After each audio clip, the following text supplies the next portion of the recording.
Hi everyone. This series of videos is going to take you through lesson 9E in the packet, which is all about something called the power property of logs.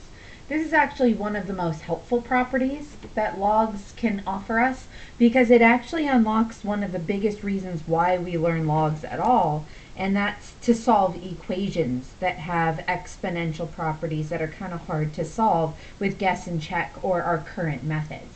So the power property, believe it or not, is among one of the most important properties that you need to understand about logs. The good news is it's not a crazy difficult property to understand, but question numbers 1 through 4 are predicated on seeing a pattern that I want to make sure we understand thoroughly before jumping into what the power property is about, because this will give you a much needed foundation to understand why the power property is valuable before we waste time on learning it.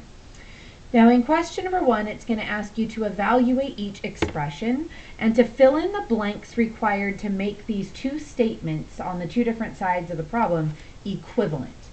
Now the left-hand side is probably not something that you've ever necessarily seen before, so I want to make sure that we rewrite that in a more familiar way and then talk about how to do the right-hand side. So think of this kind of chronologically. We'll do left-hand side first, then right. On the left-hand side, it says log base 2 of 4 to the power of 3. Now, if I were in your situation, I would definitely make sure I had a calculator, or if nothing else, the ability to turn 4 to the power of 3 into something a little bit more normal. I mean, exponents are fine, but we know that 4 cubed is 4 times 4 times 4, and I would suggest that you simply multiply that out and have 4 to the power of 3, or 4 times 4 times 4 as 64. So I'm going to rewrite this as log base 2 of 64.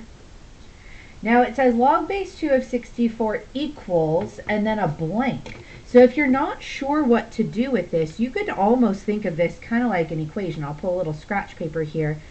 Log base 2 of 64 is definitely something, and by putting the equals with a question mark, I hope I've kind of triggered your brain into looking at this exponentially.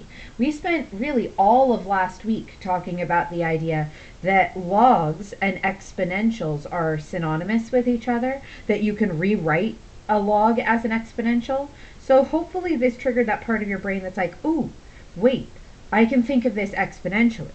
If I think of this exponentially, I could say 2 to the power of something, I'll keep using that question mark there as my something, that would give us 64 as an answer. So maybe our exponential brain can help us here. 2 to the power of something is 64. Well, if we guess and check a few numbers, or if we just try to think about numbers we know, we actually can figure out 2 to the power of 6 is 64. And you can check that if you'd like to. 2 to the power of 6 in a calculator is definitely 64. So we know that that question mark must be a 6. Now, because the question mark took the place of, just circle this for a second, that question mark took the place of whatever my potential answer was, the thing that I don't know, that means, going back to the original question, 6 must be the number that goes in that blank space. Because now I can say to myself, right, 2 to the power of 6, and I can do the little loopy thing here, 2 to the power of 6 is equal to 64. Even though it says 4 cubed, we know that's 64. And we know that it's true. 2 to the power of 6 is definitely 64.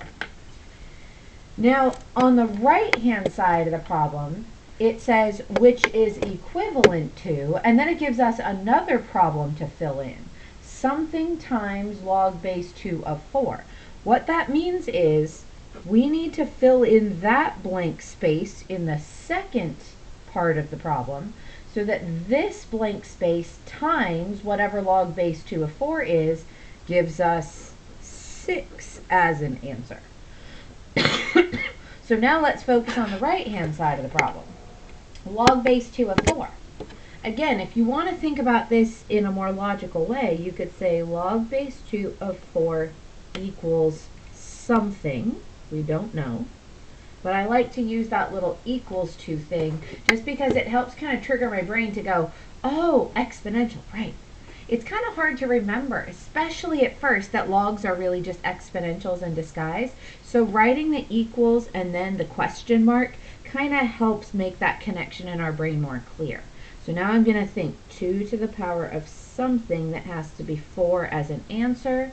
Oh, well, 2 squared is 4, so that question mark must be a 2, because that would make sense as an exponent.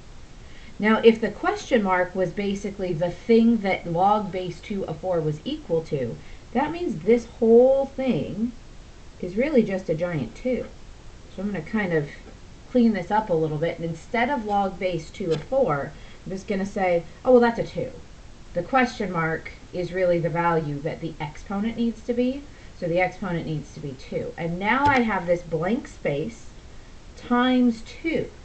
And I'll remind myself that this goes back to saying, okay, wait a minute, something times 2, that had to be 6, so I know that that blank must be 3. It's kind of a lot to juggle. It's a lot to think about. But once you start to get the hang of what the structure of the question is asking you to do, hopefully you'll see that it does get a little bit repetitive. Let's do another one just so you can see how exactly this goes. The second question says log base 5 of 5 squared, which again I'll rewrite for a second. Log base 5 of 5 squared is really 25. So now again, I'll think exponentially. 5 to the power of something that has to give us 25 as an answer. Well, you don't necessarily have to use scratch paper if you don't want to. Just think of this blank space as the power that you need. 5 to the power of something that would give us 25 as an answer. Well, we know it'd have to be 5 to the power of 2. So I know that this blank space must be a 2. Now, to do the second part of the question, I need to make something times this log base 5 of 5 equal to 2. So let's check out log base 5 of 5. Again, you can write it exponentially if you want to. 5 to the power of something that gives us 5 as an answer.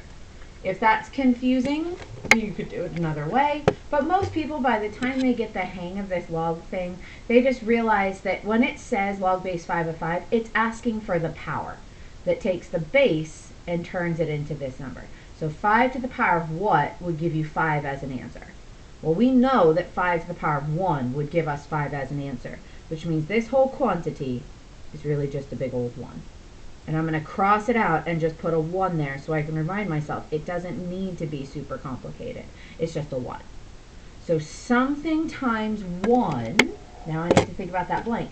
Something times 1 is going to have to be equivalent to the 2 I got as the answer to the previous problem, and we know that 2 times 1 is 2. Now, the reason why I'm going to have you keep going with numbers 3 and 4 is because there actually is a pattern to unlock. And I'm going to erase the things that I scratched out. I purposely did it with a pencil so that it wouldn't just permanently scratch out everything. Eventually, what you're going to notice is a pattern. There's something to be said in this column in particular. These numbers on the right-hand side of numbers 1 through 4 that you're going to notice are not actually coincidental numbers. Hopefully, after you've done numbers 3 and 4, you'll look back at your answers here and say, hey, wait a minute, hold on. That has something to do with the original problems that they gave me at the beginning. If you notice any patterns, write them down in question number 5. And if you don't notice any patterns, then in the next video, I'll try to explain what you should notice so that you can see where exactly this is going.